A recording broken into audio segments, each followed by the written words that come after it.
शालिनी एक समजूतदार स्त्री होती. दिसायला सुंदर देखणी होती. त्याचबरोबर तिचा स्वभाव देखील एकदम छान होता. लहानपणापासूनच इतरांना मदत करण्याची आवड तिच्यामध्ये होती. कधी कोणाला कसलीही काहीही मदत हवी असेल तर ती सर्वात अगदी पुढे असायची. ती प्रत्येकाचीच मदत अगदी मनापासून करायची. कधी कोणाला कोणत्या गोष्टीसाठी नाही म्हणायची तिची सवयच नव्हती. तिच्या याच चांगुलपणाचा वाईट अनुभव तिला आला. लहानपणापासून सर्वांना मदत करण्याची सवय व स्वभाव असल्यामुळे लग्न झाल्यानंतरही तिचा हा स्वभाव कायमच राहिला.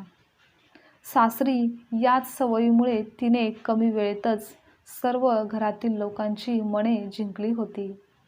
सर्वांना समजून घेण्याचा प्रयत्न तिच्याकडून नेहमीच केला जायचा. सर्वांशी मिळून मिसळून राहणे तिला आवडत असे. नवीन माणसे जोडणे, संपर्कात राहणे तिला पसंत होते. त्यामुळे लग्न झाल्यावर सासरी रुळायला तिला काही फार वेळ लागला नाही. शालिनीचा नवरा हा एका सरकारी नोकरीत कार्यरत होता.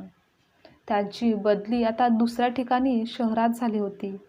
ते आता सासर सोडून नवऱ्यासोबत ती गेली होती.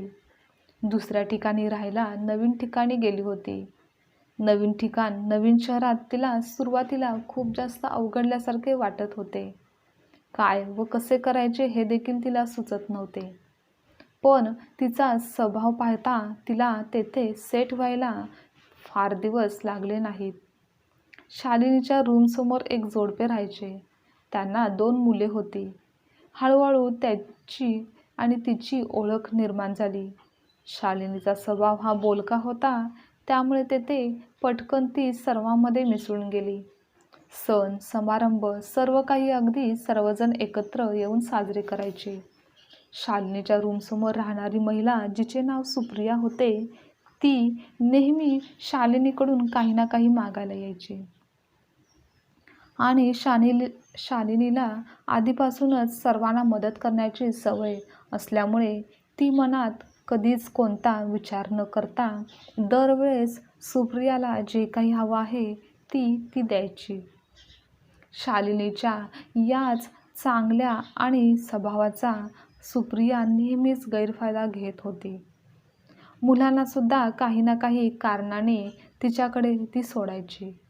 घरातील कधी हे संपलं तर कधी ते संपलं, थोडं देता का असे म्हणून नेहमीच काही ना काहीतरी घेऊन जायचीच. पण तरी देखील शालिनीच्या मनात कधी काही आलं नाही. तिचा नवरासुद्धा तिला कधी काही बोलत नसे. कारण तिचा स्वभाव त्यांना देखील माहिती होता. सुप्रिया ते सामान घेऊन जायची, ते कधीच परत तिला आणून द्यायची नाही. तरीही शालिनी राहू दे म्हणून सोडून द्यायची.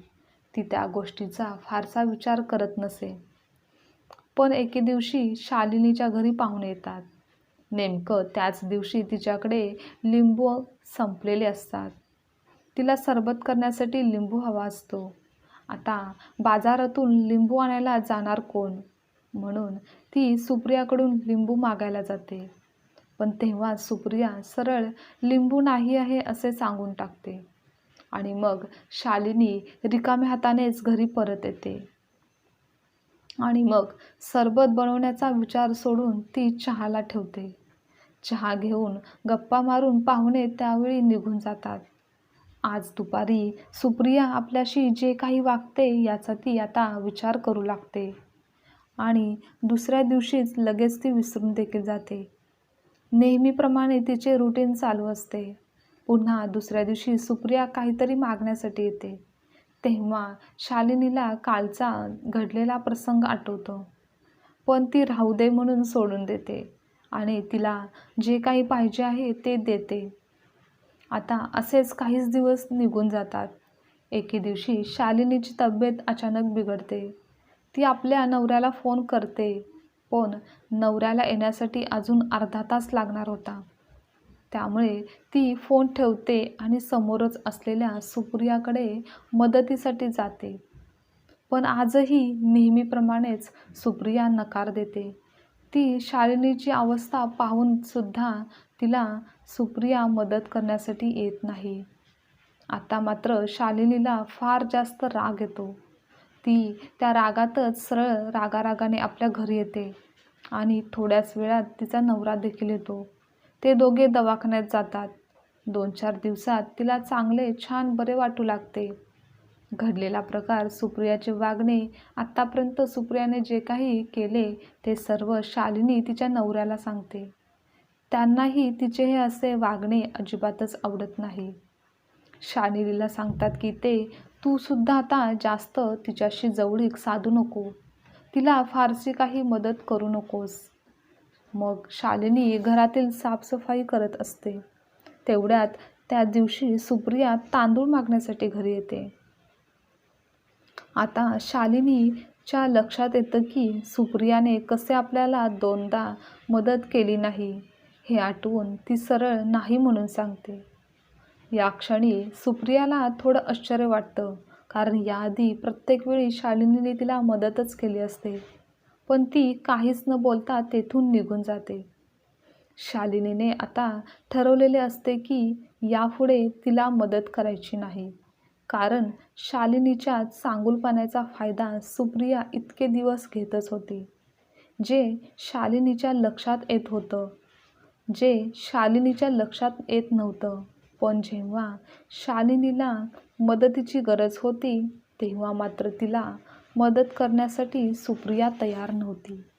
यातून शालिनीने चांगलाच धडा घेतला होता. सर्वांना मदत करणे, सर्वांशी प्रेमाने आपुलकीने वागणे हे एकीकडे असते आणि आपल्या चांगुलपणाचा, आपल्या चांगल्या स्वभावाचा जर कोणी गैरफायदा घेत असेल तर मात्र त्याला वेळीच थांबवता आलं पाहिजे. हे शालिनीने योग्य वेळी ओळखलं.